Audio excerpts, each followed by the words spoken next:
Welcome to the Horror Next Door. This is all the horror movies we watched in December 2023. Links to our Letterboxd accounts are in the description box below. If you like this video, would you kindly subscribe?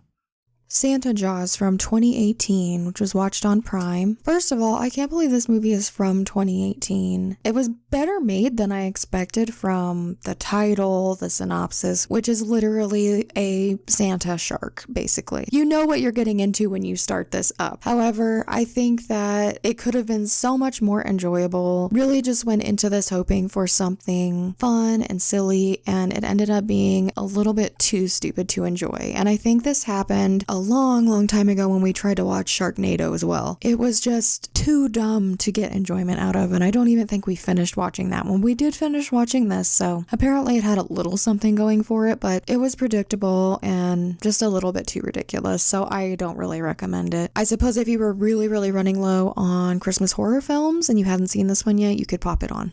So I don't know how I found this, but I found this a few months back. And it just popped up and I saw the poster and I said, Santa Jaws. Oh my God. I just said, I know what we're watching in December. Cut to December, we watched Santa Jaws and it was ridiculous. I feel like this is one of those bad movies that you just kind of have fun watching and enjoy laughing at some of the ridiculous stuff that happens. Even some of the special effects are pretty ridiculous. The shark swimming around with a Santa hat on. It also has Christmas lights wrapped around it, and I never understood how the Christmas lights were lit up. I mean, where's this thing plugged into? I think Hellcat even joked about, is there some really long extension cord going somewhere? Like, it's just ridiculous. This movie wasn't the worst thing in the world, but it also wasn't that great either. So I would recommend it if you're looking for something fun to watch, especially around Christmas time. That's just ridiculous. If you're into shark movies, then you might even like this even more than we did. I would give it a loose recommendation, but if you're not into watching,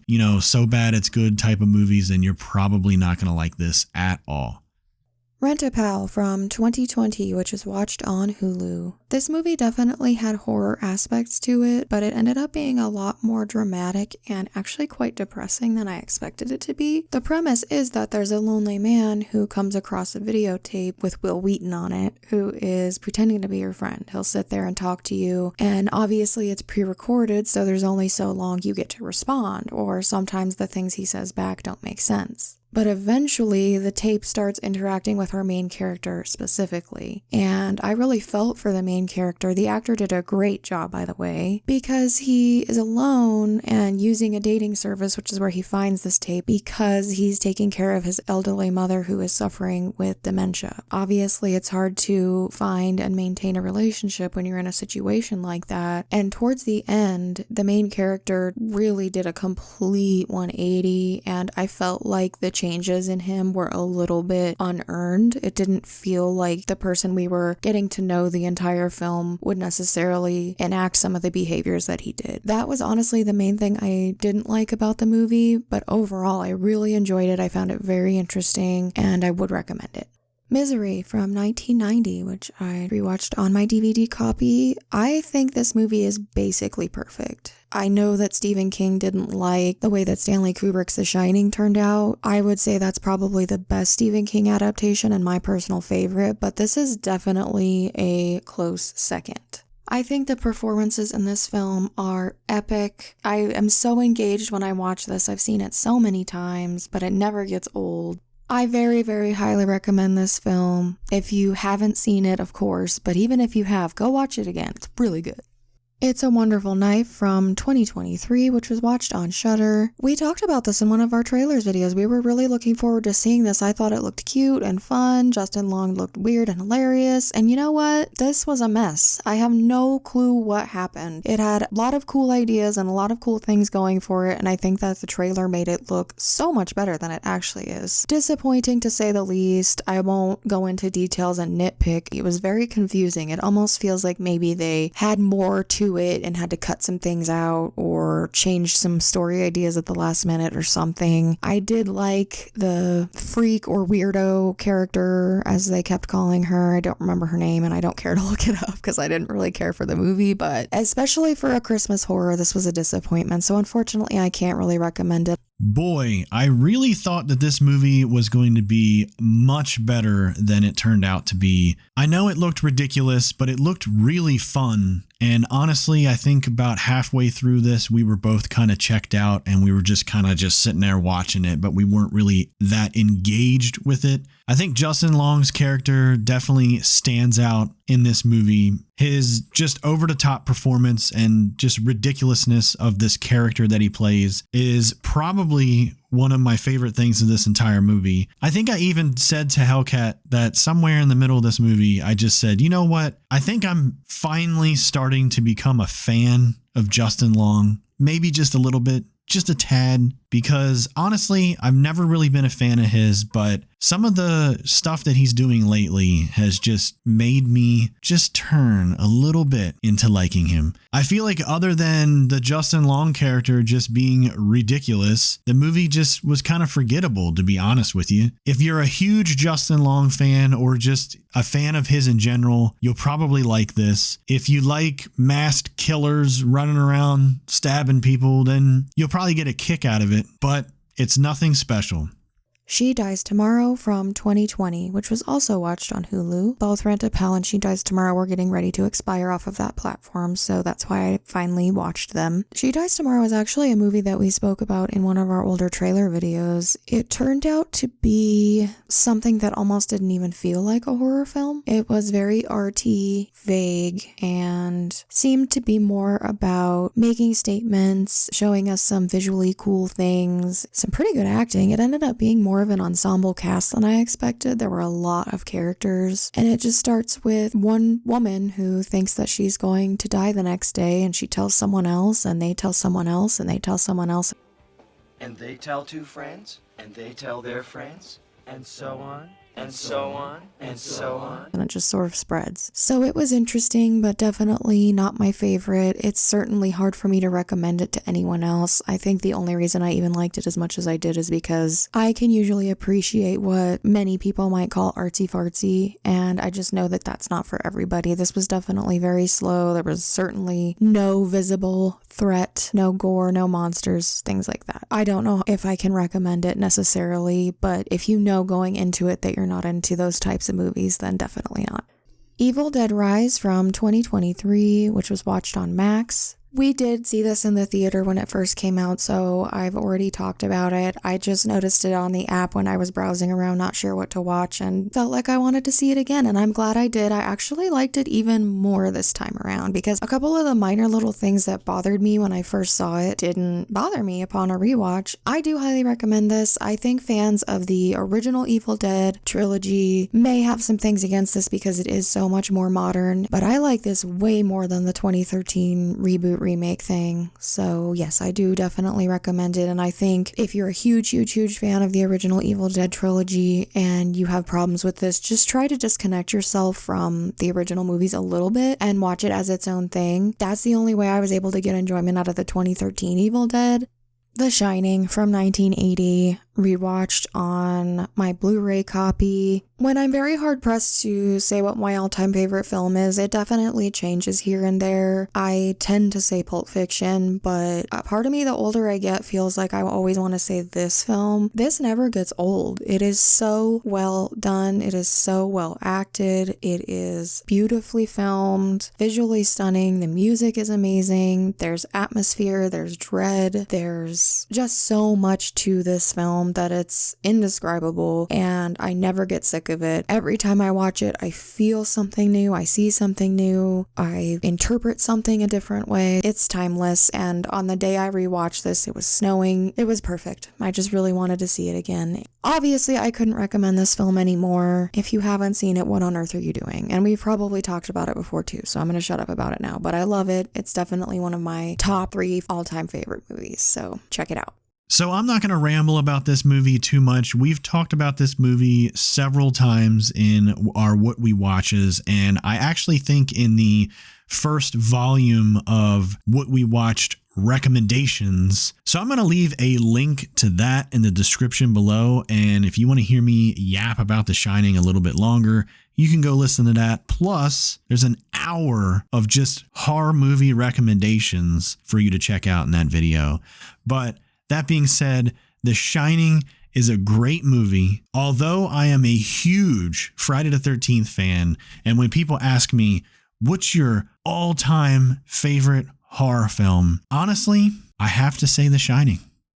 P2 from 2007. Rewatched this on my DVD copy. I don't know what it is about this movie. I really freaking love it. I think both Rachel Nichols and Wes Bentley do an amazing job in this film. Their performances are both insanely awesome. Wes Bentley is so creepy. I like his weird little obsession with Elvis. Rachel Nichols is especially awesome. She is so badass in this as she just keeps fighting and keeps getting beat down and keeps getting back up. Considering this whole thing takes place in one location and it's mostly just two people, it is so intriguing and action-packed. I really love this movie. I very highly recommend it. You're Next from 2011, which I watched on Max. I just felt like watching it again. I hadn't seen it in a long time. For whatever reason, I don't know if, again, this was just me sort of browsing around, didn't know what I wanted to watch and said, yes, I want to see this again. So I don't know if maybe I just wasn't in the mood to watch it or maybe I was too tired. I just feel like I liked it less than I remember liking it in the past. I always considered this a 5-star film for me and I remembered it a lot more fondly. I'm not sure what it was about this rewatch that made me think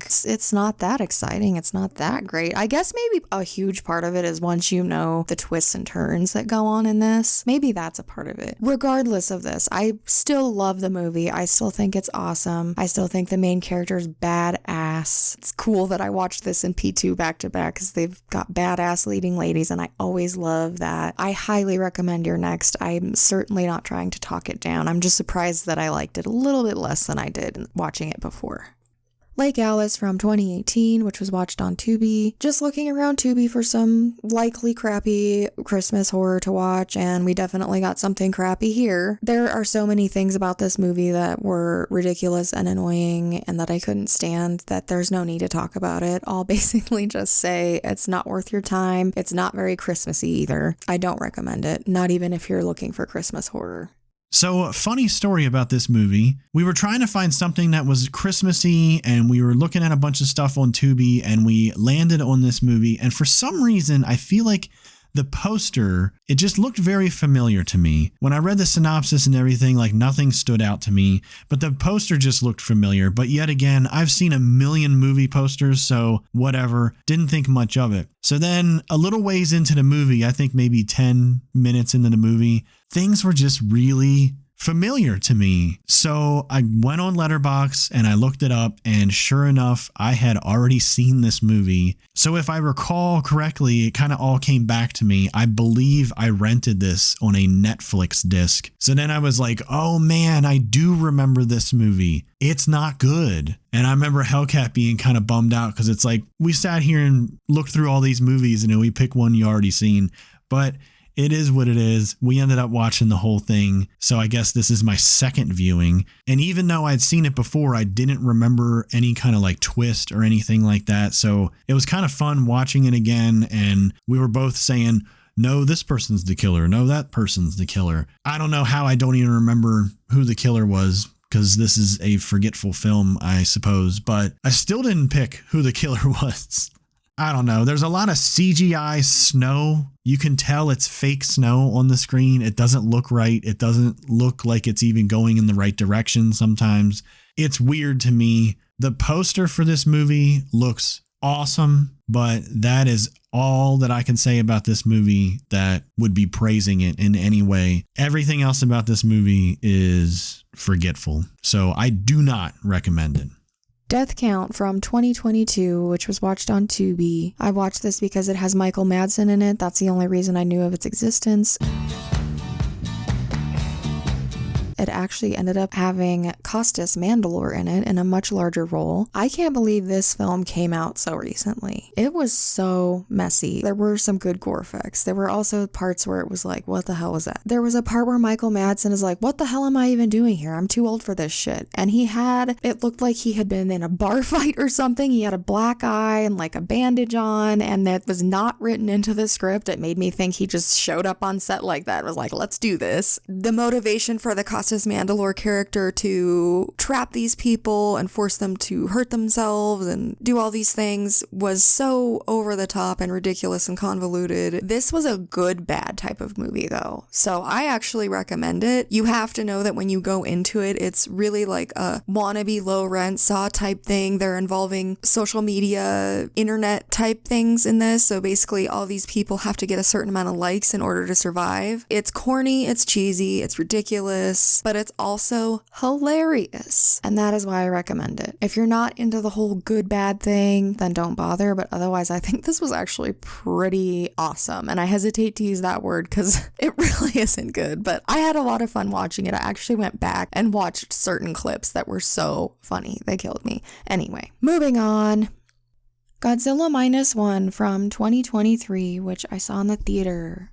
I just noticed that all the reviews on this were amazing. My friend, who goes by Hero from the Sky on Letterboxd, mentioned it to me as well, or perhaps I mentioned it to him, I don't remember which, but he had already seen it and he very highly recommended the film to me. We quite often have very similar tastes, so I was like, screw it, I'm gonna go see this in the theater. I don't want to regret not going, and I am so glad I saw this in the theater. This movie is amazing, story-wise and visually. The Godzilla in this film puts that new Godzilla that's in these American ones that have been coming out past few years to frickin' shame. The Godzilla in Godzilla Minus One makes our US Godzilla look like a cartoon. He is so scary and intimidating, and that's why people consider this a horror film. It's a monster completely wreaking havoc on Japan during a time after the war when they were already so beaten down. It has so much more human connection than the recent US ones do as well, and I'm not dogging the recent US films because I did enjoy them. I'm just saying this is being super duper hyped up for a reason, and I do very, very highly recommend it.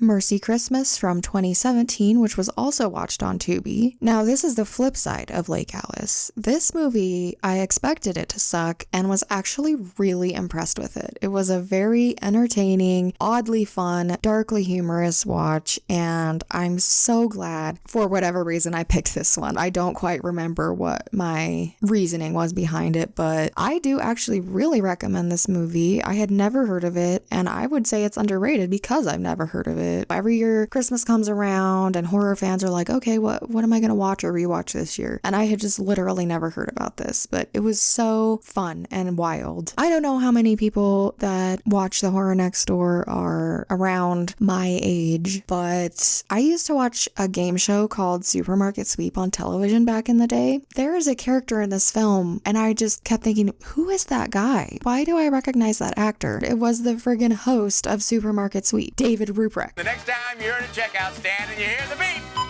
think of all the fun you could have on Supermarket Sweep! And he's portraying this crazy person that's like chopping people up in his basement, and it blew my mind. So anyway, watch Mercy Christmas next Christmas if you haven't already seen it. And heck, maybe even if you have, I might rewatch this if it's still on Tubi. I don't know if I would buy it, but it was fun. Check it out.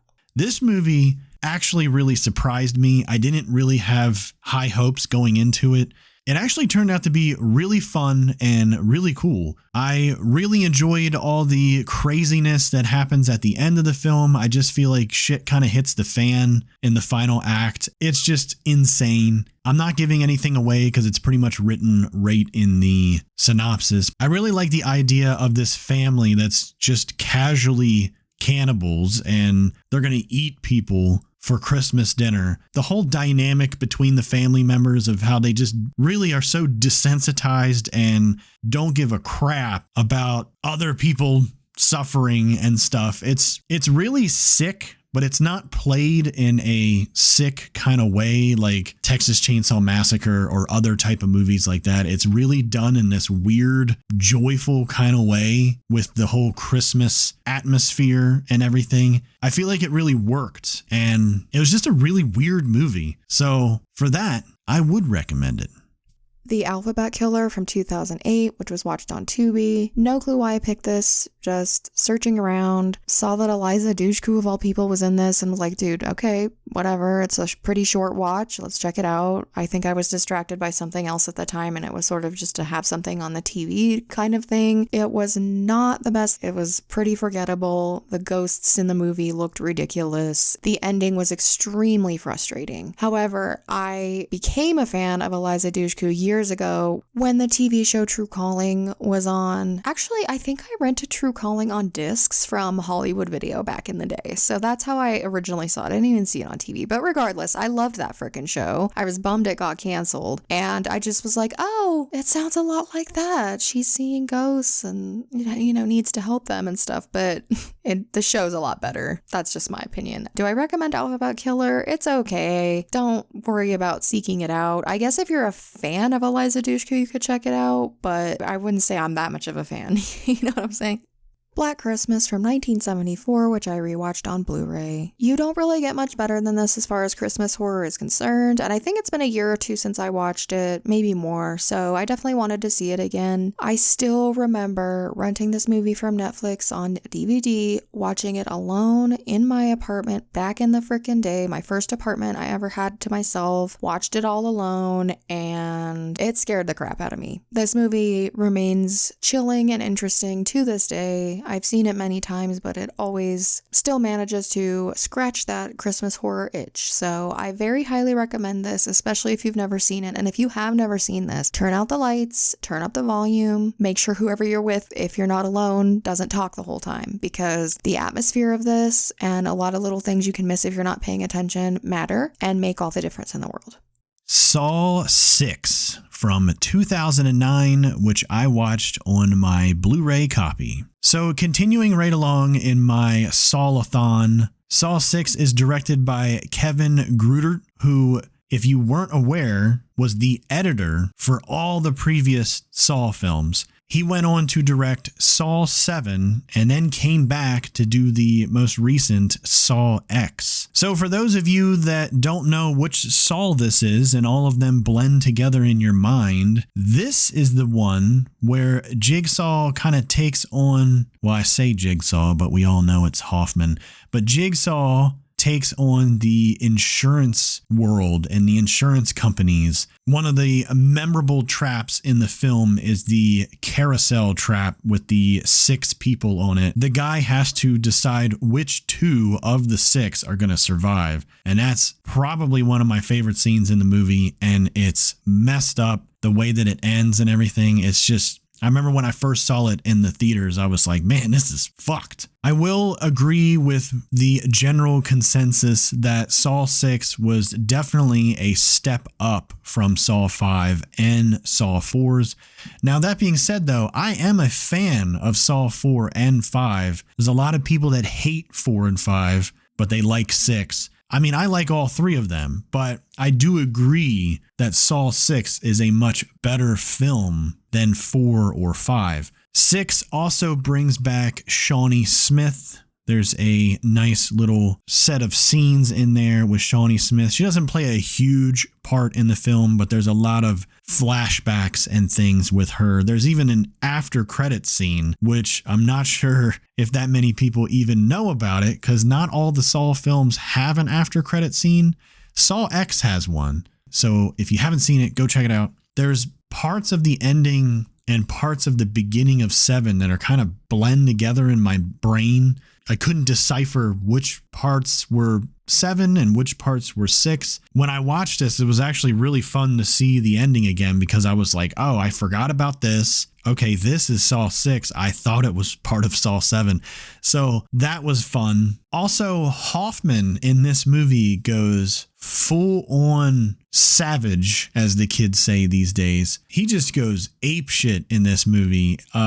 There's a scene, I'm not going to give away anything, but there's a scene where he stabs somebody. I'm not going to tell you the context of it or who he's stabbing, but he stabs somebody and it's gnarly and he just looks so evil. I think Costas Mandylor does a great job as Hoffman, and they have announced a Saw 11 for 2024, I believe. So I really hope that Costas Mandylor will be in the movie. The very beginning of the movie, the opening trap, stars an actress named Tanedra Howard. And I'm not sure if anybody's even familiar with this. I feel like maybe some people knew about it, but they didn't actually watch it. But I actually watched it. There was a show back in the day. I think it may have been on VH1. I don't know. But it was called Scream Queens. And the first season was hosted by Shawnee Smith. And they basically had a bunch of actresses on there and they were living in a house. You know, all these reality shows, they got to be living in a house together. Each episode, one of the girls would get eliminated,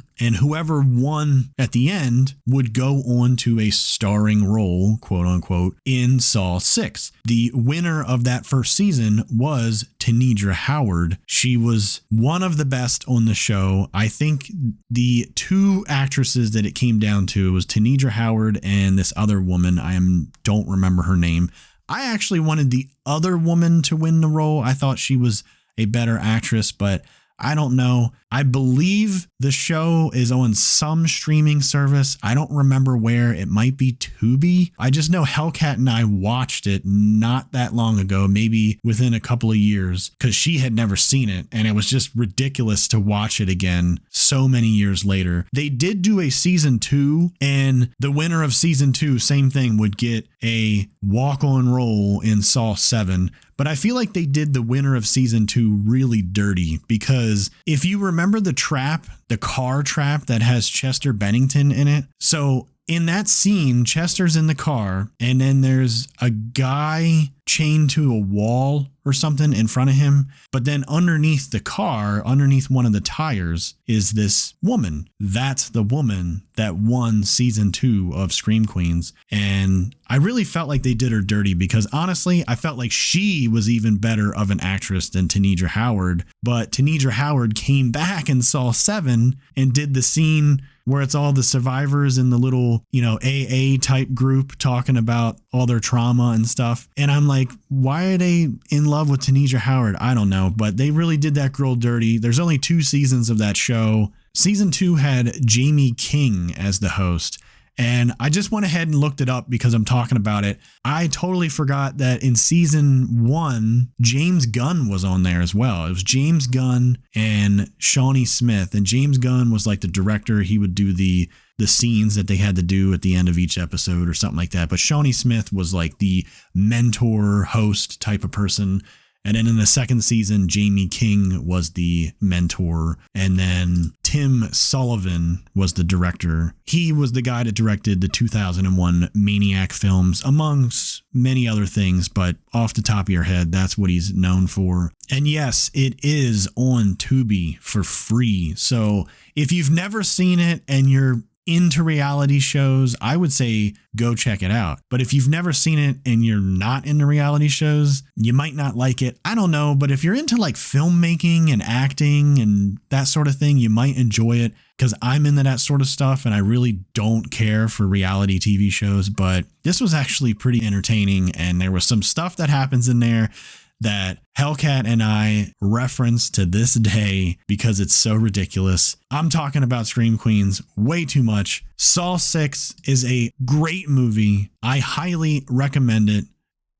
Krampus from 2015, which I rewatched again on my Blu-ray. I'm pretty sure I watch this every single year the same way I watch my Halloween movies every year. I just never get sick of this. And you know, Michael Dougherty did Trick or Treat and he did this. And those are my go-to Halloween and Christmas movies. They're perfect. There's not a flaw in sight, in my opinion. Krampus is wholesome, like it has heart to it and it has comedy to it, but it's also dark as fuck. I just love it. I think it's amazing. Please watch it if you haven't. I couldn't recommend Krampus more highly. If you've never seen it, you are really missing out, so please watch it.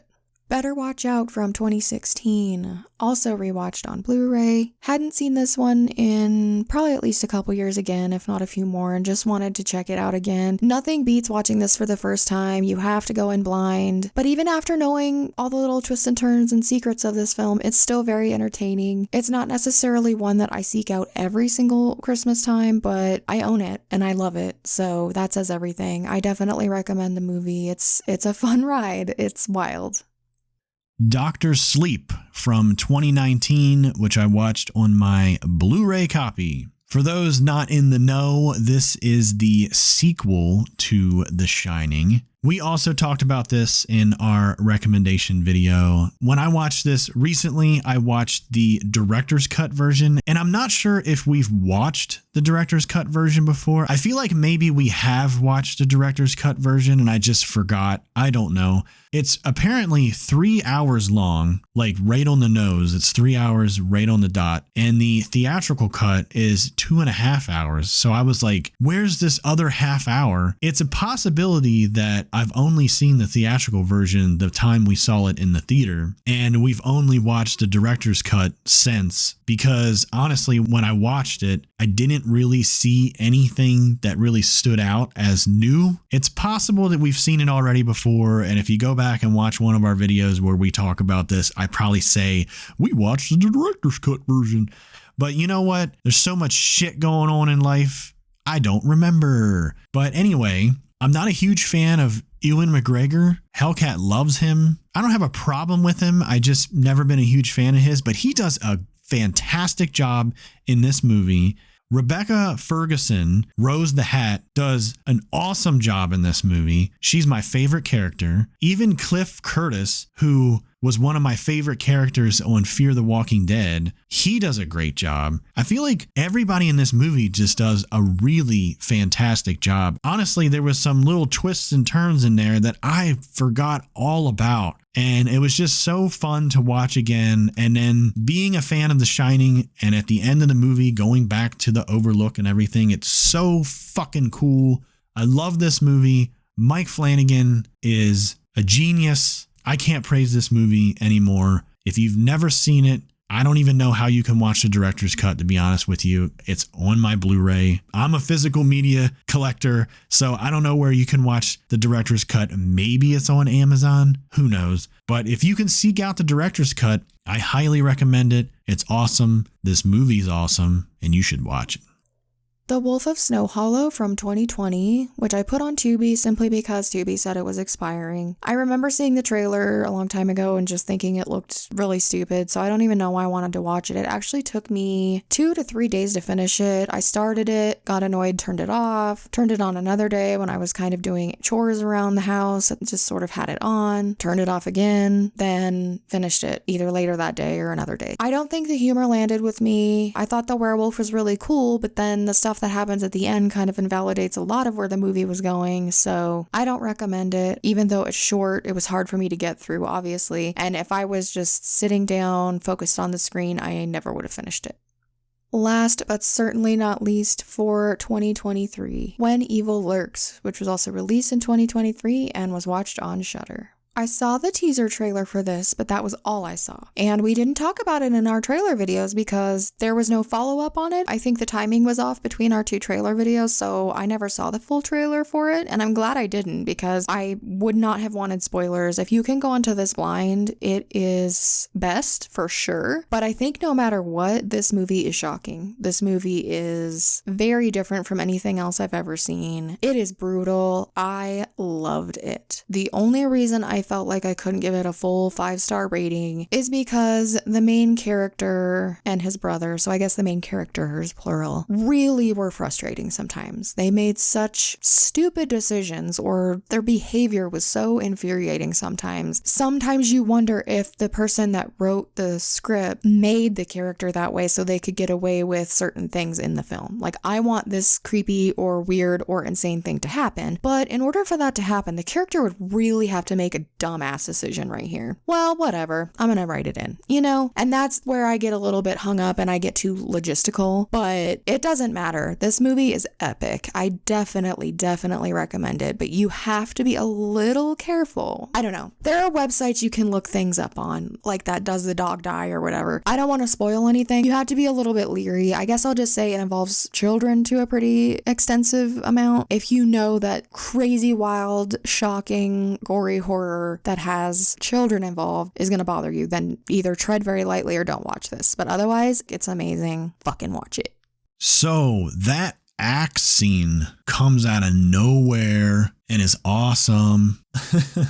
This movie has some top-notch special effects in it. I'm not sure if it was a blend of practical and CGI, but if it is, this is how you do it right. But if it's not, this is another reason why you should go practical. This movie looked amazing. The gore effects, oh my God, some of the stuff that was happening in this movie that I don't want to reveal on here was just crazy. There was at least maybe 2 or 3 scenes in this movie where both of us were going, oh my God, oh man. Disgusting! For those of you that don't like subtitles, I will warn you, this movie is in Spanish, but honestly, if you're not watching movies that are subtitled at this point, like, what are you doing? There are so many great movies out there that are not in English that are still enjoyable with the subtitles on. I could make a whole list of them. Maybe that's a video in the making right there, but this movie can go on that list. I really liked some of the lore that this movie builds. I've been trying to explain this movie to people that haven't seen it in the last week or so, and it's very hard to explain this movie, but I think the best way that I can kind of explain it, and still I feel like I'm not doing a good job here, but it's almost like if you got the concept of zombies but blended it with demonic possession. It's a wild movie and it was really good. I highly recommend this movie. Go check it out. As always, we thank you so much for watching. Leave us a comment if you have any horror movie recommendations and we will add them to our watch list. Until next time.